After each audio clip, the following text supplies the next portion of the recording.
Wanapofungua shule wahakikishe kwamba karo ya shule imerudi chini. Keki tumekata William Ruto kuhakikisha kwamba hali ya uchumi ya wananchi lazima uregeshe chini. Keki hii tumekata Mheshimiwa William Ruto kuhakikisha kwamba ule ufisadi ambao uko ndani ya serikali yako ni lazima urudi chini.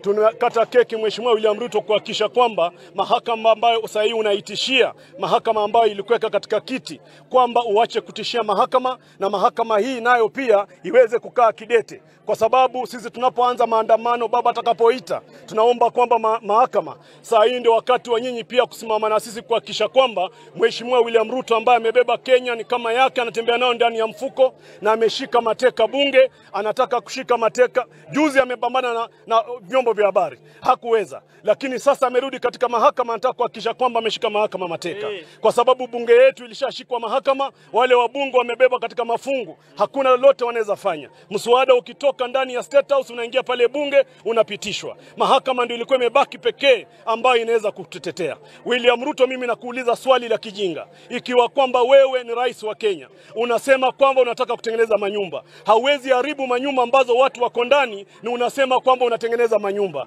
Wewe ndio unafanya hao wananchi wanakosa manyumba zaidi. Sasa tunaomba kwamba baba Raila Amolo Odinga, kwamba wewe ungali kijana na miaka ambayo uko nayo katika nchi hii, wananchi wanakutegemea, wananchi wanatarajia kwamba uchumi wa nchi uweze kumsukuma Mheshimiwa William Ruto, uchumi urudi chini. Na William Ruto, sisi tunakuomba na kukusii, ikiwa kwamba wewe ni rais, ijalishi uliingia katika njia gani, ambapo tunajua kwamba kuingia katika jumba kuu ambalo ni Ikulu haukiingia kwa haki, lakini jaribu kuhurumia Wakenya ambao wanaumia.